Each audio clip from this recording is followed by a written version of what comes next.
अगर पौधों को ज़्यादा खाद डाल दी जाए तो क्या वो सड़ सकते हैं? पौधों के लिए कौन सी खाद सबसे बेहतर रहेगी, यूरिया या डीएपी? इन दोनों खादों के बारे में तफसील से जानने के लिए और ये कि अगर पौधे की नशोनुमा ना हो रही हो तो उनके लिए हम कौन सी खाद इस्तेमाल कर सकते हैं और कौन सी खाद उनके लिए बेहतर होगी, और अगर हमारे पास खाद मौजूद नहीं है तो हम उसके लिए क्या कर सकते हैं, इस सब के बारे में जानने के लिए हमारी वीडियो देखते रहें। तो चलिए वीडियो शुरू करते हैं। अस्सलाम वालेकुम फ्रेंड्स, आज हम बात करेंगे कि अगर ज़्यादा खाद पौधों को डाल दी जाए तो क्या पौधे सड़ सकते हैं। तो इसका एक जीता जागती मिसाल आपके सामने मौजूद है। ये पुदीने का एक गमला था जिसके अंदर पुदीना लगाया गया था। इसको हमने डीएपी खाद डाली है और वो भी थोड़ी सी डाली है जो कि यहाँ पर ही पड़ी हुई है अभी भी, और उसकी वजह से ये पूरा गमले के अंदर जो पुदीना मौजूद था वो सारा सड़ चुका है। डीएपी खाद कहते हैं कि पौधों के लिए ठीक रहती है क्योंकि वो जल्दी ही मिट्टी के अंदर मिक्स नहीं होती और आहिस्ता आहिस्ता अपना असर दिखाना शुरू होती है। लेकिन डीएपी खाद ने भी इस पुदीने को सारा साड़ कर रख दिया है।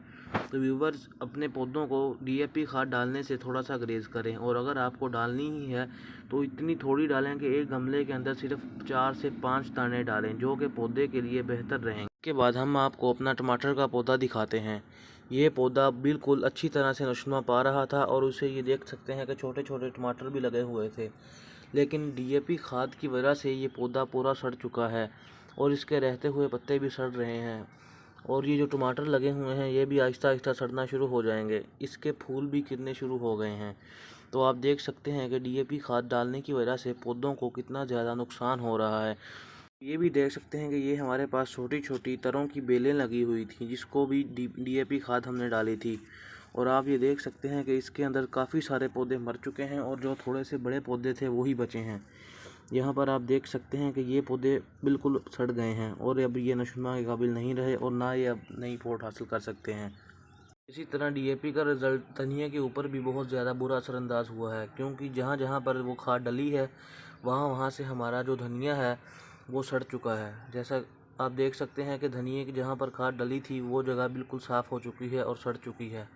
इसके अलावा ये हमारे छोटे गमले के अंदर भी जो पुदीना लगाया गया था जहाँ पर खाद डली थी वो भी हिस्सा जल चुका है। डीएपी का इस कद्दू के पौधे के ऊपर इतना ज़्यादा असर नहीं हुआ क्योंकि ये पौधा काफ़ी बड़ा हो चुका है गमले के अंदर, इसलिए इसे चौंके नशुमा की ज़रूरत थी, इसलिए डीएपी खाद का इस पर इतना ज़्यादा असर नहीं हुआ और बल्कि इसकी नशुमा तेज़ हुई है।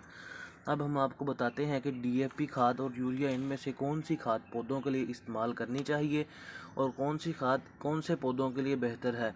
छोटे पौधों को कैसे खाद डालनी चाहिए और बड़े पौधों को कैसे खाद डालनी चाहिए, इस सब के बारे में जानते हैं। चलिए हम जान लेते हैं कि पौधों के लिए कौन सी खाद बेहतर रहेगी, डीएपी खाद या यूरिया खाद, और ये जानते हैं कि पौधों को कब खाद की ज़रूरत होती है। सबसे पहले ये जानिए कि पौधे को हम उस वक्त खाद डालते हैं जब उसके पत्ते नहीं निकल रहे होते, उसके पत्ते पीले होकर गिरना शुरू हो जाते हैं, तब उसे न्यूट्रिएंट्स की कमी हो जाती है जिसकी वजह से उसके पत्ते गिरने लग जाते हैं और हमें उसे न्यूट्रिएंट्स देने की ज़रूरत है।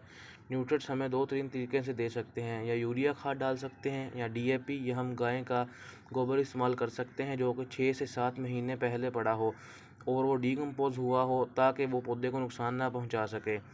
डीएपी खाद के बारे में जानते हैं तो ये खाद पौधों के ऊपर बहुत जल्दी असर नहीं करती और ये आहिस्ता आहिस्ता ही अपना असर दिखाना शुरू करती है। और जो यूरिया खाद है इसके अंदर 46% नाइट्रोजन होती है, और अगर हम इसे पौधों के ऊपर डालेंगे तो ये बिल्कुल ही पौधों को साड़ कर रख देगी। इसके अंदर हमने डीएपी खाद डाली थी, ये अगरचे सूख चुका है लेकिन अब ये दोबारा फूटना शुरू हो जाएगा। अगर हमने इसे यूरिया खाद डाली होती तो अब तक ये पौधा बिल्कुल सड़ चुका होता। ये हमारे पास एक नींबू का पौधा है जिसकी नशुमा रुक चुकी थी और इसे हमने डीएपी खाद थोड़ी सी डाली है, और ये आप देख सकते हैं कि इसके अंदर छोटी छोटी शाखें निकलना शुरू हो गई हैं।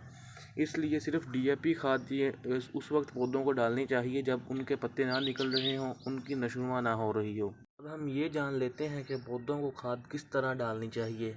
जो डीएपी खाद है, अगर आपके पास डीएपी खाद मौजूद है तो उसे पौधे के अंदर सिर्फ 4 से 5 दाने उसके पौधों को डालें। अगर छोटा पौधा है तो 3-4 डाल दें, अगर बड़ा है तो 5-6 डाल दें, ताकि पौधे के ऊपर वो इतना ज़्यादा असरअंदाज ना कर सके और पौधा हमारा महफूज रहे। उसके बाद हम यूरिया खाद की बात करते हैं जो कि बहुत ही पानी के अंदर सोल्यूबल होती है और जल्दी ही अपना असर दिखाना शुरू हो जाती है। 46% नाइट्रोजन की वजह से वो पौधे को जो गमले के अंदर लगाए होते हैं वो उनको साड़ कर रख देती है। इसलिए यूरिया खाद का इस्तेमाल आप बिल्कुल भी ना करें। अगर आपने यूरिया खाद का इस्तेमाल करना भी है तो एक बाल्टी के अंदर आप उसके 10 से 15 दाने डालकर मिक्स कर लें और तमाम पौधों को डाल दें। 4-5 दिन बाद ऐसा ही करते रहें ताकि पौधों के ऊपर उसका ज़्यादा असर ना हो और पौधे हमारे महफूज रहें। इनके पौधों के ऊपर हमने डीएपी को बिल्कुल इस्तेमाल किया था और डीएपी के दाने चूँकि ज़्यादा डाले थे इसलिए ये पौधे सड़ चुके हैं। आप बिल्कुल भी ऐसा ना करें और अपने पौधों को महफूज। और अब हम बात करते हैं गाय के गोबर के बारे में, जो कि एक कुदरती तौर पर एक फर्टिलाइज़र है पौधों के लिए। इसके अंदर नाइट्रोजन की मिकदार अच्छी होती है और ये पौधे के लिए बहुत ही पुरअसर साबित होती है, क्योंकि ये अपना असर डीएपी खाद से भी बहुत कम अरसे में दिखाती है, लेकिन इसकी वजह से पौधा बहुत अच्छी ग्रोथ करता है और पौधे को कोई भी नुकसान नहीं पहुंचता और ये पौधों के लिए बहुत ही पुरअसर साबित होती है। फसलों के अंदर भी जो इन गौओं के गोबर को फैला दिया जाता है ताकि ज़मीन के अंदर उसके न्यूट्रिएंट्स बरकरार रहें और फसल अच्छी तरह से नुकसान पा सकें। इसके बाद हम जानेंगे कि अगर हमने पौधे को बहुत ज़्यादा खाद डालती है तो अब हम क्या करें, पौधे को सड़ने से कैसे बचाएं। इसके लिए सबसे पहले हमने ये करना है कि उस पौधे को हमने पानी बिल्कुल भी नहीं डालना, क्योंकि अगर आप पानी डालेंगे तो जो खाद डाली है हमने वो और ज़्यादा पानी के अंदर डिज़ोल्व होगी, पौधे की जड़ों तक जाएगी और पौधे को बहुत ज़्यादा नुकसान पहुंचाएगी। इसलिए आपने उस पौधे को बिल्कुल भी पानी नहीं डालना है। इस पौधे को हमने अभी तक पानी नहीं डाला है, लेकिन अभी भी इसकी मिट्टी गीली है। अगर आप ऐसा करते हैं तो बहुत चांसेस हैं कि आपका पौधा सड़ेगा नहीं और वो नीचे से दोबारा से फोट करना शुरू कर देगा।